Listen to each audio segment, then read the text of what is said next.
कुन्दमरविन्दगदायताक्षं वन्देन्दुशङ्खदशनं शिशुरूपवेशम् इन्द्रादिदेवनवन्दितपादपीठं वृन्दावनालयमहं वसुदेवसेनम्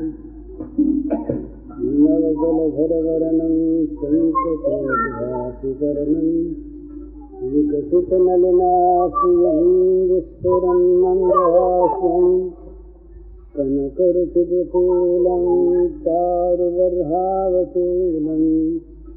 कमपि निखिलसारं गोपीकुमारं वंशीविभूषितकरान्नवनीयदाभात् पीताम्बरादरुणविन्दफलाधरोत्थात् पूर्णेन्दुसुन्दरमुखादरविन्दनेत्रात् विष्णात् परं किमपि तत्त्वमहं न जाने।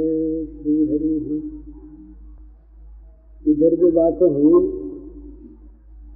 इनका बहुत मोटा सार ये है, जीवन का नित्य संबंध हो जाना चाहिए भगवान से। भगवान से हटाने वाले जितने भी प्राणी पदार्थ परिस्थिति हैं, उनसे चित्त में व्यक्ति होनी चाहिए, उनमें मन का आकर्षण नहीं होना चाहिए। भगवत विरोधी जो कुछ भी है वो सब का सब त्याग के योग्य है, चाहे वो बहुत ही देखने में उत्तम वस्तु हो, प्रलोभन की वस्तु हो।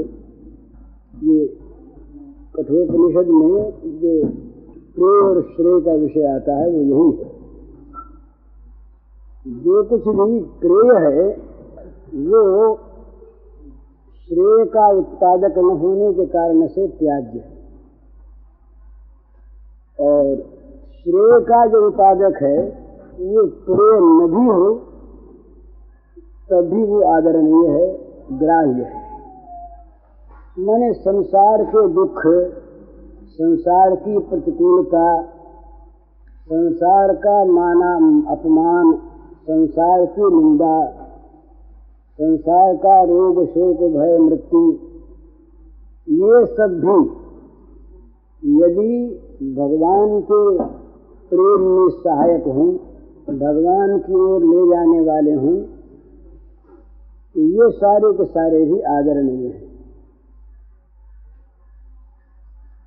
सुख के माथे सिल पड़ो जो नाम हृदय से जाए, बलिहारी व दुख की जो पल पल राम रटाए। वो दुख भी, वो विपत्ति भी, जो संसार के सारे प्रतिकूल कारण और पदार्थ भाव भी आदरणीय हैं, जो भगवान की ओर हमें ले जाएं। और जो भगवान से हमें हटाएं वो धन संपत्ति, ऐश्वर्य, वैभव, मान सम्मान, कीर्ति, यश, पद, अधिकार, ये सब के सब सर्वथा और सर्वदा परित्याग करने योग्य हैं। उनमें न चाव होना चाहिए, न उनको प्राप्त करने की न उत्सुकता होनी चाहिए, और न उनमें लगाव होना चाहिए, आसक्ति होनी चाहिए। तो ईश्वर में आसक्ति, भगवान में आसक्ति हो और भगवान के प्रेम की चाह हो, ये बढ़ाने से ही भगवान के साथ जीवन का संपर्क होता है, और इसी में जीवन की परम सफलता है। जीवन की सफलता ये बहुत याद रखने की बात है, चाहे न समझ में आवे आज, किसी भी लौकिक उन्नति में जीवन की सफलता नहीं है, नहीं है। यहाँ कितना भी मान, यश, धन, वैभव, संतति, पुत्र, अधिकार, राज्य, विद्या, बुद्धि, संपन्नता कुछ भी प्राप्त कर लें, तो कितना भी हमारा आदर सम्मान हो जाए, परंतु यदि भगवत प्रेम नहीं, भगवान की हमारे जीवन की गति नहीं, भगवान से जीवन का संबंध नहीं, तो ये सब बेकार ही नहीं है, ये सब के सब नरक की यंत्रणा प्राप्त कराने में हेतु है। ये एक और नियम है, सिद्धांत है, ये अनुभव की बात है सबकी, और सब इसको अभी समझते नहीं। जितने भी संसार के प्राणी पदार्थ परिस्थिति हैं, अगर उनका भगवान से संपर्क नहीं है तो उनके द्वारा पाप होना अनिवार्य है। भोग कामना रहे, भोग में आस्था रहे और पाप न बने, ये संभव नहीं है। कठिन है नहीं कहता, मैं कहता हूँ संभव नहीं। कामना जो है ना, भोग कामना और भोग की आसक्ति, वो विवेक को तत्काल नष्ट करती है। अपना भला असली किस बात में है, इस बात को वो भुला देती। स्मृति भ्रंश जिसको कहते हैं, भगवान ने कहा वो अवश्य भावी होता है भोग कामना से। जिसका चित्त अभिभूत है उसके लिए ये अनिवार्य बात है कि वो विवेक से भ्रष्ट नहीं हो जाए। और जहाँ विवेक नहीं रहेगा, अपना भला किस बात में है, इस बात की जहाँ जानकारी नहीं रहेगी, इस बात से जहाँ हम विस्मृत हो जाएंगे, वही बुद्धिनाश निश्चित है। स्मृति भ्रंशात् बुद्धिनाशो बुद्धिनाशात् पनश्यति। बुद्धि है ये कब माना जाए? जिस बुद्धि के द्वारा हम अपना भला सोच सकें, वो तो बुद्धि। और जो बुद्धि बुरे को भला बतावे, वो बुद्धि कैसी? तो स्मृति भ्रंश होने पर बुद्धि नाश हो जाती है, अर्थात बुरे को बुद्धि भला बताती है। और बुरे को भला जहाँ बुद्धि ने बताया, बस वही सर्वनाश। हम लोग पीछे कहते हैं ना, बोले क्या करें, उस समय बुद्धि मारी गई थी, उस समय अक्ल मारी गई थी, कुछ सोच नहीं सके, तो बुद्धिनाश हुई कि सर्वनाश हुआ। आवेश में बुद्धिनाश होती है कि उस समय याद नहीं रहता ये कि इसका फल क्या होगा, अपना भला आप भूल जाता है। तो इसका मूल कारण है भगवान को भूलकर भोगों में आसक्त होना। आसक्ति से कामना, कामना से क्रोध लोभ, क्रोध लोभ से सम्मोह, सम्मोह से स्मृतिनाश, स्मृतिनाश से बुद्धिनाश और बुद्धिनाश से सर्वनाश। ये 8 स्तर हैं पतन। तो इसलिए ये निरंतर समझने की, सोचने की, जानने की और करने की बात है कि हमारा जीवन नित्य निरंतर भगवान के साथ संबंधित रहे। भगवान के साथ जुड़कर जगत में रहे तो आपत्ति नहीं है, क्योंकि हमारे साथ जुड़ा हुआ जगत भी फिर भगवान से जुड़ जाएगा। लेकिन अगर जुड़ा हुआ नहीं है तो सारा का सारा उससे विच्छिन्न है, अलग है सारा का सारा। तो वस्तुओं को अर्पण करने की अपेक्षा अपने को अर्पण करना आवश्यक है। जहाँ मैं अर्पित हो गया, वहाँ मेरा अपने आप अर्पित हो गया। ममता तो दोनों जैसे ये कपड़े उपड़े पहने हुए मैं हूँ और मैं किसी का दास हो गया, तो कपड़े स्वयं मेरे साथ उसके दासत्व में लग गए कि तो मेरे हैं। तो अपने आप को भगवान के समर्पित कर दे तो फिर ममता की चीजें समर्पित अपने आप हो जाती हैं। अपने को अलग रखकर जब हम चीज समर्पित करते हैं तो समर्पित करने वाला बच जाता है, समर्पण पूरा नहीं होता। मैं देने वाला, तो देने वाला अपनी चीज को मैंने दिया, ये जो अहंकार अभिमान है ये भगवान से अलग कर देता है। तो अपने जीवन को, अपने आप को भगवान के चरणों में सौंप कर उनसे जोड़ ले। तो ये नियम है कि उनसे जुड़ा यहाँ टूटा। ये दो ऐसे विषय हैं कि दोनों एक साथ एक आसन पर एक स्थिति में नहीं रह सकते। अनुगत होकर भले ही रहें, संसार के भोग भगवान के पूजा की सामग्री बनकर भले ही रहें, तो भगवान के आसन पर बैठकर नहीं रह सकते। अगर उनको हम रखेंगे तो भगवान वहाँ से अंतर्धान हो जाएंगे, होते हुए भी। तो भोगों को भगवान के आसन पर जब तक हम बैठाए रखते हैं तब तक हम भगवान से दूर रहते। भगवान के साथ जुड़ जाने पर भोगों का आसन खिसक जाएगा, भोगों का आसन नष्ट हो जाएगा, भोग फिर दासत श्रेणी में आकर के दासता करेंगे हमारी भगवान की सेवा में। हमारे मालिक भोग नहीं होंगे, मालिक हमारे भगवान। तो अपने जीवन को जोड़ना है भगवान के साथ, विषयों से तोड़ना, भगवान से जोड़ना। तो तोड़ने की आवश्यकता नहीं है, उनसे जोड़ो, अपने आप टूट जाएगा। जैसे प्रकाश में चले जाओ, अंधकार अपने आप नष्ट हो जाएगा। हिमालय में पहुंच जाओ, गर्मी अपने आप नष्ट हो जाएगी, करनी नहीं पड़ेगी। भोजन कर लो, भूख अपने आप नष्ट हो जाएगी। इसी प्रकार से भगवान के हो जाए, जगत का स्वामित्व अपने आप हट जाएगा। भगवान के स्वामित्व में विषय रह नहीं सकते, अपने स्वामित्व को बनाकर नहीं रह सकते। तो अपने आप को भगवान का दास बनाकर, भगवान का सेवक बनाकर भगवान के साथ जोड़ने का प्रयत्न क्या करें? एक तो बार बार ये निश्चय करे, बार बार निश्चय करे कि मैं उनका हूँ, मैं उनका हूँ।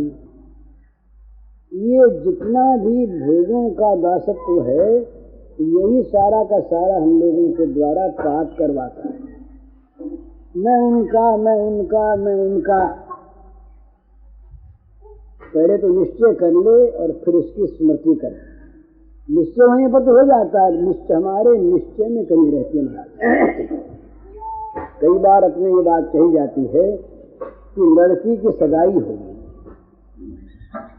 हिंदू संस्कृति के अनुसार, जिसमें तलाक नहीं है, लड़की की सगाई हो गई, सगाई हो गई, अब वो किसी की हो गई बस।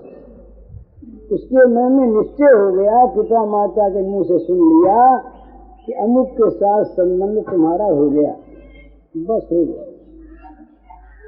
उसके बाद वो तड़क नहीं सकता। वो संबंध इतना अकाट्य है कि तड़क नहीं सकता। ये राजपूत इतिहास की एक कथा आती है। डूंगरगढ़ के पास एक छोटी रियासत रही, उसमें एक राजपूत लड़की का किसी राजपूत लड़के से सगाई का संबंध हो गया, विवाह नहीं हुआ। किसी कारण से सम्राट अकबर ने उस राज्य पर चढ़ाई की, युद्ध हो रहा। तो वो लड़की जो थी, जिसकी सगाई हुई थी, उसका पति उसमें सिपाही था, वो लड़ने गया। तो अपने पति की सहायता करने के लिए वो लड़की भी मर्दाना वेश में एक सिपाही बनकर इस लड़ाई में शामिल हो गई। एक दिन की घटना ऐसी हुई कि उस दिन स्वयं अकबर उस लड़ाई को देखने आए थे। बड़ा ऊंचा हृदय था अकबर का। उन्होंने देखा कि एक नौजवान लड़का है राजपूत, वो इतनी बहादुरी के साथ लड़ रहा है कि आसपास वाले सारे सिपाही परेशान हो गए हैं। तो उन्होंने वहां की लड़ाई बंद करवाई। उस लड़के को पास बुला के पूछा कि भाई तुम कौन हो? मैं अकबर हूं, तुमसे पूछता हूं। उसने कहा कि पिताजी मैं लड़का हूं, लड़की हूं। तो कहा तुम लड़की हो तो कैसे यहाँ पर आई? तो बोली कि मेरे पति यहाँ पर आए थे लड़ाई में, उनका देहांत हो गया, तो मैं उनकी लाश ढूंढ रही थी। उन सिपाहियों ने मुझ पर हमला किया, मैं इनसे लड़ने लगी। तो कहा कि तुम्हारा पति कौन था? तो उसने बताया अमुक अमुक जगह का वो राजकुमार था। तो कहा कब शादी हुई थी? बोले शादी तो नहीं हुई थी। शादी नहीं हुई तो पति कैसा? कहा सगाई हो गई थी, वाकदान हो गया था। बड़ा अकबर को मन में प्रसन्नता हुई। अकबर ने कहा बेटी तू धन्य है, इसमें इतना बड़ा त्याग है, इतनी बड़ी तो हो गई ना उसकी। तो इसी प्रकार से हम यदि अपने मन में तय कर लें कि हम भगवान के हो गए बस हो गए। ये मध्य युग के ये जो निर्गुणवादी संत हुए हैं और सूफी संप्रदाय इस्लाम में ये लोग इस चीज को मानते थे कि भगवान हमारे पति हैं, हम उनकी पत्नी। ये पति भाव से भगवान को मानते थे। तो इसी प्रकार से भगवान को हम पति मान लें और अपने को भगवान की अर्धांगिनी मान लें। सौंप दिया भगवान को, अपने आप सौंप दिया तो हम भगवान के हो गए। अब उसमें बार बार आवृत्ति तो इसलिए करनी पड़ती है कि हमारे निश्चय में कमी है। हम भगवान के साथ संबंध जोड़ लेंगे। वैष्णवों ने बड़ा सुंदर साधना का क्रम रखा कि जो 5 रस, शांत, दास्य, सख्य, वात्सल्य और मधुर, ये संबंध जोड़ना ही है। भला जितना जितना संबंध नजदीक का हुआ उतनी उतनी प्रगाढ़ता आई, उतना उतना भगवान के साथ घनिष्ठ संबंध हो गया। भगवान अपने हो गए, हम भगवान के हो गए। मधुर में चूंकि सर्वार्पण है इसलिए वो पूर्ण समर्पण है। इसके पहले जैसे किसी देश में कोई राजा है और राजा की प्रजा है, तो प्रत्येक प्रजाजन राजा के स्नेह का पात्र है। प्रत्येक प्रजा का प्राणी वो राजभक्त है और राजा की सेवा अपनी अपनी हैसियत के अनुसार करता है। तो प्रत्येक जन राज सेवक और राजा प्रत्येक का स्नेही, ये शांत रस है। अब उसी प्रजा में से किसी एक को राजा ने महल का नौकर रख लिया, तो वो जो प्रजा था सो तो था ही, उसके बाद एक चीज उसमें आ गई कि वो समीप और आ गया। अब उनकी टहल करना, पानी देना, बिछौने बिछाना, हवा करना, ये सारे काम वो और करने लगा। हर एक प्रजाजन को ये अधिकार नहीं, पर प्रजा में से जो दास हो गया उसको अधिकार, दास भाव हो गया, तो प्रजा रहते हुए ही वो और समीप आ गया। तो दास रस में शांत और दास दोनों समीप आ गया। और अब उससे हर एक आदमी से राजा नहीं कहता कि निकता नहीं गिरा फला दे, तो नौकर से कहेगा है तो प्रजाजन है, हमारा बिछौना बिछा दो, संभाल रखो, बर्तन मांजो, जूता साफ कर दो। दास हो गया। अब जब दास बड़े पुराने होते हैं, बड़े विश्वासी हो जाते हैं, तो दास में सख्यत्व उत्पन्न हो जाता है अपने आप। सुग्रीव दास थे, विभीषण दास थे, हनुमान दास थे। हनुमान ने तो माना नहीं सख्यत्व, तो उसी में रहना चाहा उन्होंने, लेकिन विभीषण ने मान लिया, सुग्रीव ने मान लिया। तो वो फिर सलाह भी देते हैं मालिक को कि आपको यूँ करना चाहिए। उनकी सलाह लेते भी हैं। बूढ़े बड़े जो होते हैं पुराने अपने अत्यंत घनिष्ठ, चाहे बूढ़े न हो, घनिष्ठ हो गए नौकर भी, तो नौकर फिर मंत्री हो जाते हैं, मित्र हो जाते हैं। तो तीसरा भाव सख्यत्व का अब उत्तरोत्तर उत्कर्ष है। भला प्रजाजन न तो कोई पास बैठ सकता है, न कोई राजा के पास आकर के व्यक्तिगत सेवा कर सकता है, स्नेह का पात्र है। दास बन गया तो प्रजा तो था ही, वो स्नेह तो उस पर राजा का है ही। समीप आ गया, राजा की सेवा करने लगा, तो राजा के बगल में बैठ जाए, राजा को सलाह भी दे सके, राजा से बराबरी का नाता रखे, ऐसा नहीं है। सख्य हो गया तो तीनों बातें आ गई। प्रजाजन तो है ही, सेवा तो हमेशा करते ही है, उसके साथ साथ जब नजदीक आ गया और भी तो मान संभ्रम था, मैं नीचा ये नीचे, ये भाव भगवान ने उसका मिटा दिया। उसको अपने मित्र के समान समझकर बर्ताव करने लगे, ये सख्य भाव हो गया। अब पुराने नौकर जो है ये माँ बाप की तरह से मालिक की रक्षा करते हैं। वात्सल्य भाव, माता जो है, माता साधारण प्रजा के नाते है ही, पर वो माता जितने बच्चे की सेवा करती है उतना कोई नहीं करता। वात्सल्य भाव में स्वयं दुख सह लेती है, पर बच्चा दुख न सहे, सेवा करती है, सलाह देती है, और हमेशा उसके दोषों को, जैसे गाय वो तुरंत पैदा हुए बच्चे के तमाम शरीर पर लगे हुए मल को जीभ से चाट के अपना वात्सल्य भाव प्रकट करती है। इसी प्रकार से वत्सलता, ये माँ अपने बच्चे के सारे दोषों को अपने ऊपर ले लेती है, वात्सल्य और नजदीक आ गए। अब सखा जो है वो कहीं छड़ी नहीं दिखा सकता, वो कभी लखुटी लेकर के बांध नहीं सकता, पर मैया बांध देती है।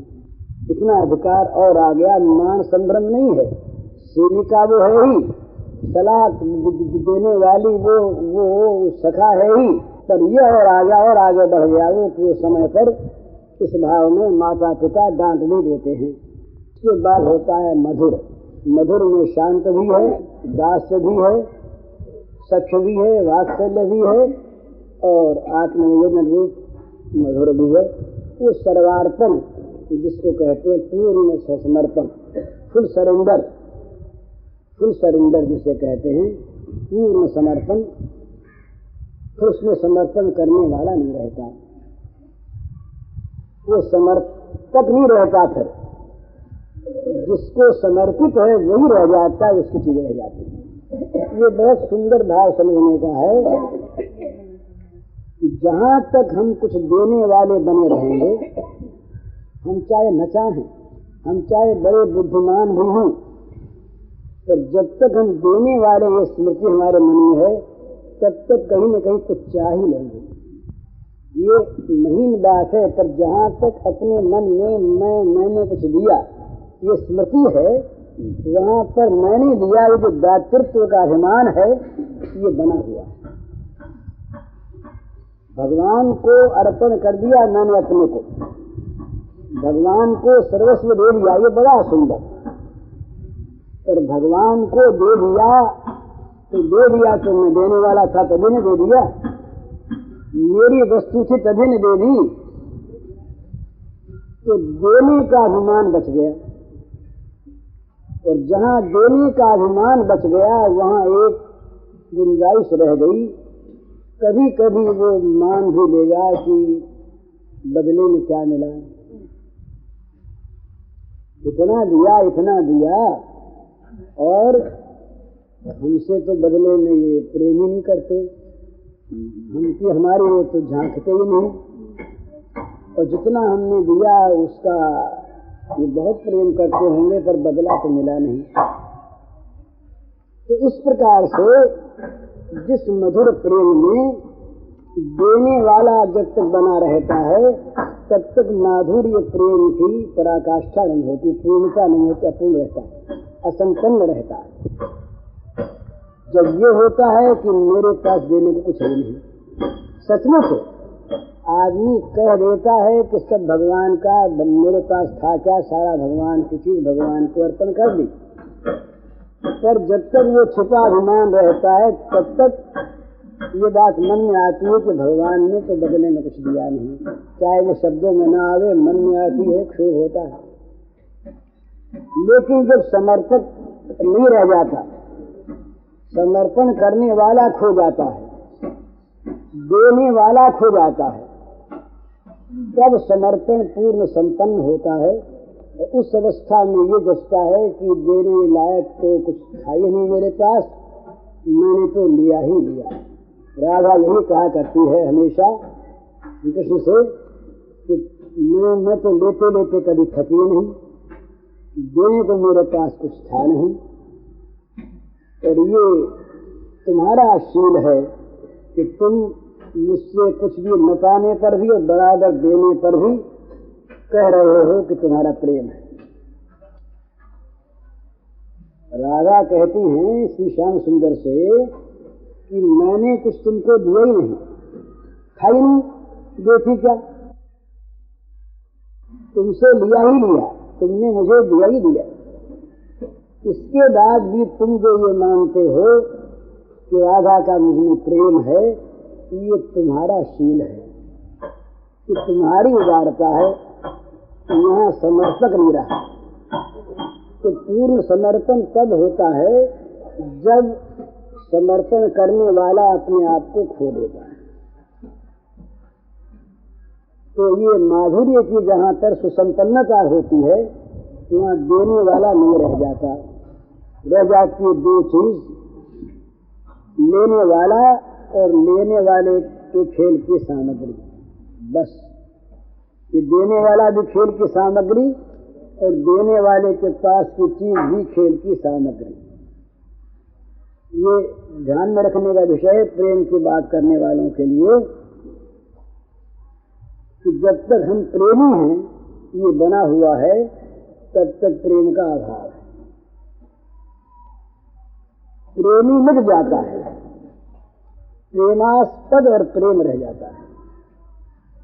तो प्रेम रह जाता है लीला के लिए, नहीं तो प्रेम भी प्रेमास्पद के अंतर्गत जाकर विलीन हो जाता है। तो उस समय निर्बाध लीला होती है। भाई जब तक कोई चीज हमें देने वाला है तब तक हम देने वाले की थोड़ी बहुत इज्जत हमारे मन में रहेगी ही, थोड़ा उससे सिर नीचा हमारा होगा ही, क्योंकि हमने लिया उससे। वो कहता हमने लिया तो हमको कहना पड़ेगा कि हमने लिया तो सिर नीचा हो गया। तो ऐसी अवस्था में जहां कुछ भी परायपन का संबंध आ गया, भाई देने वाला और हम लेने वाले, तो देने वालों को खुश रखने की कोई न कोई कहीं न कहीं वृत्ति जाग। वृंदावन से मथुरा इतनी नजदीक होने पर भी गोपांगनाएं मथुरा जाती नहीं। क्यों नहीं जाती? वो प्रेमिका थी, कामुका नहीं। प्रेमिका का ये स्वभाव है कि वो अपने आप को देने वाली मानती नहीं, अपनी कुछ उनकी मांग है नहीं। जिस बात में प्रियतम का जीवन प्रसन्न है बस वही ठीक है। वृंदावन बहुत दूर नहीं मथुरा से, पर जहाँ भाव राज्य की बात दूसरी, जिसमें कभी बिछोड़ होता नहीं, तो उस शरीर को लेकर कभी श्री गोपांगनाएं मथुरा गई हूँ ऐसा नहीं।